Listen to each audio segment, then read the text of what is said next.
Shalom, sidang jemaat yang terkasih di dalam Tuhan kita Yesus Kristus.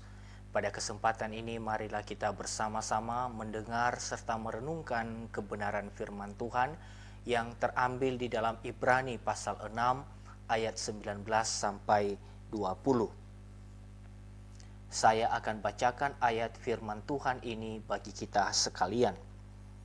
Pengharapan itu adalah sauh yang kuat dan aman bagi jiwa kita yang telah dilabuhkan sampai ke belakang tabir, di mana Yesus telah masuk sebagai perintis bagi kita ketika Ia menurut peraturan Melkisedek menjadi imam besar sampai selama-lamanya.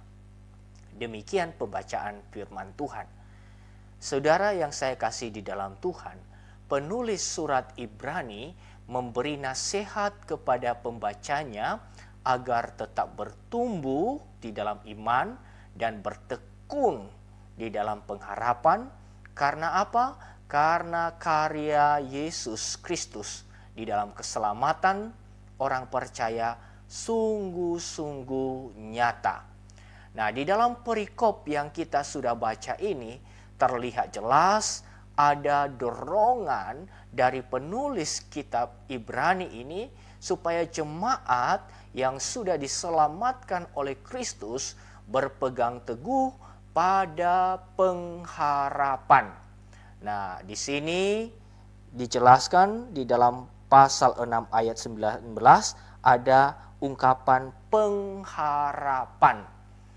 Nah, berpegang teguh pada pengharapan itu adalah merupakan ciri khas orang yang sudah diselamatkan di dalam Kristus Yesus. Nah, di dalam pasal 6 ayat 19 ditegaskan bahwa pengharapan itu adalah sauh yang kuat dan aman bagi jiwa kita. Dengan kata lain, Bapak, Ibu, dan saudara-saudara, dapat dikatakan bahwa pengharapan sejati itu memberikan kepada kita stabilitas, sehingga kita bisa menjalani kehidupan sebagai orang percaya di dalam koridor dan arah yang benar. Pengharapan itu sangat besar manfaatnya karena dijanjikan, ditetapkan, dan diletakkan oleh Tuhan sendiri. Nah, seperti apa pengharapan yang teguh dan sejati itu? Kita belajar 3 hal. Pertama, pengharapan yang teguh terkait langsung dengan keselamatan kita.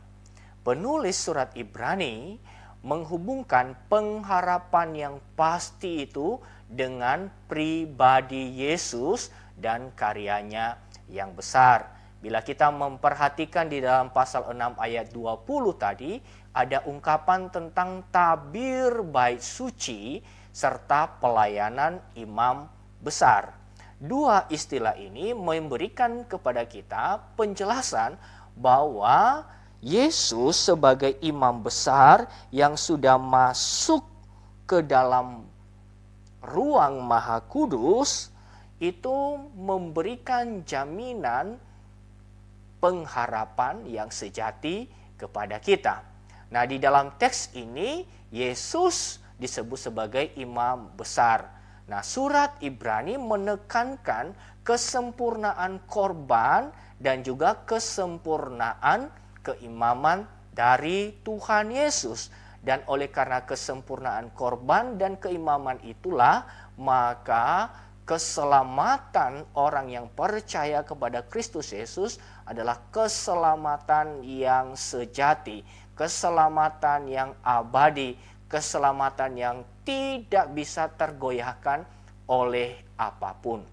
Nah, oleh karena itu, berbicara tentang pengharapan, maka penulis surat Ibrani ini ingin memberikan kepada kita penegasan bahwa pengharapan yang sejati itu adalah pengharapan yang berasal dari Tuhan sendiri Dan pengharapan itu juga memberikan kita alasan untuk terus berharap kepada Tuhan.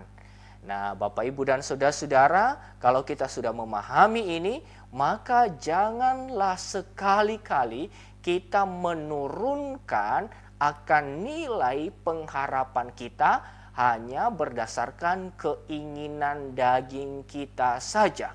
Kita perlu menyadari bahwa memang banyak orang yang berharap kepada Tuhan hanya didorong oleh keinginan diri sendiri. Tapi hari ini kita belajar bahwa pengharapan yang diberikan oleh Tuhan kepada kita itu nilainya besar, yaitu keselamatan kita.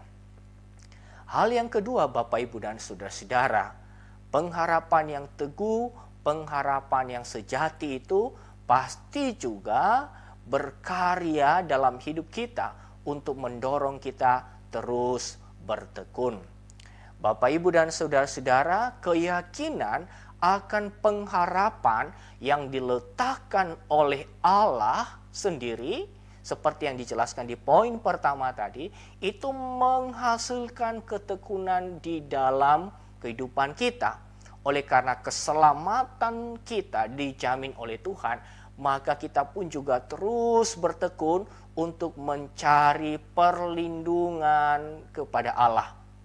Dan untuk menantikan penggenapan pengharapan kita ketika Tuhan Yesus akan datang kembali.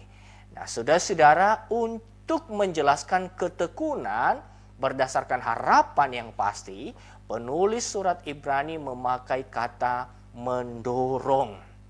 Nah, hal ini menegaskan kepada kita bahwa pengharapan yang pasti menjadikan seseorang untuk terus aktif, untuk terus maju, untuk terus melangkah, untuk mengarahkan hati, mengarahkan pandangan kepada Kristus. Bila kita melihat di dalam pasal 6 ayat 13 sampai 15, ada contoh yang diungkapkan oleh penulis surat Ibrani ini. Apa? Contohnya adalah Abraham. Abraham oleh karena sudah mendapatkan akan pengharapan dari Tuhan, maka Abraham terus sabar menantikan janji Allah. Ketekunan itu akan menghasilkan kesabaran di dalam kehidupan kita. Ketekunan ini bukan berarti tanpa halangan. Kita menghadapi juga banyak halangan, banyak persoalan secara personal, gempuran-gempuran masalah yang menghantam hidup kita. Dan bahkan di dalam kehidupan kita sebagai orang percaya, ada gempuran-gempuran pengajaran sesat yang juga seringkali kita hadapi. Dan juga tidak bisa kita pungkiri bahwa seringkali kita menghadapi tawaran-tawaran kenikmatan dunia yang bisa saja menggoyahkan iman kita. Tetapi orang yang sudah memiliki pengharapan sejati, mereka terus tetap teguh, tetap bertekun, tetap sabar, tetap menantikan penggenapan pengharapan yang dijanjikan oleh Allah. Nah, hal yang ketiga, Bapak, Ibu, dan saudara-saudara, pengharapan yang teguh, pengharapan yang sejati itu memberikan penghiburan serta kekuatan kepada kita.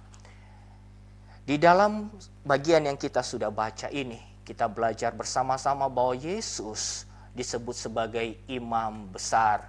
Dan bukan hanya imam besar, juga dia adalah sebagai perintis bagi kita. Ia adalah pribadi yang masuk di dalam hadirat Allah Bapa. Dan hal itu sangat bermanfaat di dalam keselamatan kita, menjamin keselamatan kita, sekaligus juga memastikan bahwa kita tetap ada di dalam perhatiannya, di dalam penjagaannya selama kita menjalani kehidupan kita di dunia ini. Sebagai imam besar, Tuhan Yesus bisa bertindak sebagai juru syafaat bagi kita. Dan kalau Tuhan Yesus adalah juru syafaat bagi kita, maka itu berarti ia adalah pribadi yang mengerti kelemahan-kelemahan kita. Oleh karena Ia juga adalah perintis, maka kita percaya bahwa pergumulan-pergumulan kita juga sampai kepada Bapa. Karya perantaraannya itu juga menjamin kita bahwa kita terkoneksi dengan Allah Bapa. Dia adalah perantara yang sempurna, yang sekaligus dapat kita andalkan. Tidak ada pribadi lain, tidak ada pihak lain yang paling mengerti kita dan yang paling menjadi andalan dalam hidup kita. Maka kita bersyukur pengharapan yang diberikan oleh Tuhan kepada kita di dalam karya Yesus Kristus bukan hanya menjanjikan surga kepada kita, tetapi juga menolong kita sekalipun langkah kita tertati-tati di dalam mengikut Tuhan, sekalipun juga seringkali kita lemah dan seakan-akan begitu berat beban yang kita pikul, tetapi ada pribadi yang mengerti keadaan kita. Oleh karena itu, Bapak, Ibu, dan saudara-saudara, saat ini kita sudah belajar bahwa Tuhan oleh karena anugerahnya telah memberikan pengharapan yang sejati kepada kita. Manusia yang belum percaya kepada Kristus Yesus sibuk mencari harapan-harapan, sibuk mencari andalan-andalan. Tapi kita sebagai orang yang sudah percaya, saat ini kita memiliki pengharapan yang teguh. Oleh karena itu kiranya kita terus bertekun, dimampukan oleh Tuhan untuk tetap hidup, mengarahkan seluruh hidup kita kepada tujuan Allah memanggil kita. Dan terus juga tekun, bersabar di dalam kita menghadapi masalah-masalah di dalam dunia ini. Dan hati kita terus bersukacita karena ada pribadi yang adalah perantara sempurna bagi kita, yaitu Kristus Yesus, yang menjamin hubungan kita dengan Tuhan tetap terjaga dan yang sangat mengerti kondisi-kondisi yang kita hadapi. Bapak, Ibu, sidang jemaat yang saya kasihi dalam Tuhan, mari kita terus melangkah dengan penuh pengharapan. Mari kita terus juga bersabar, bertekun di dalam kasih karunia Tuhan. Kita terus menjalani hari-hari kita. Kiranya firman Tuhan ini menjadi berkat bagi kita. Tuhan memberkati kita sekalian. Amin.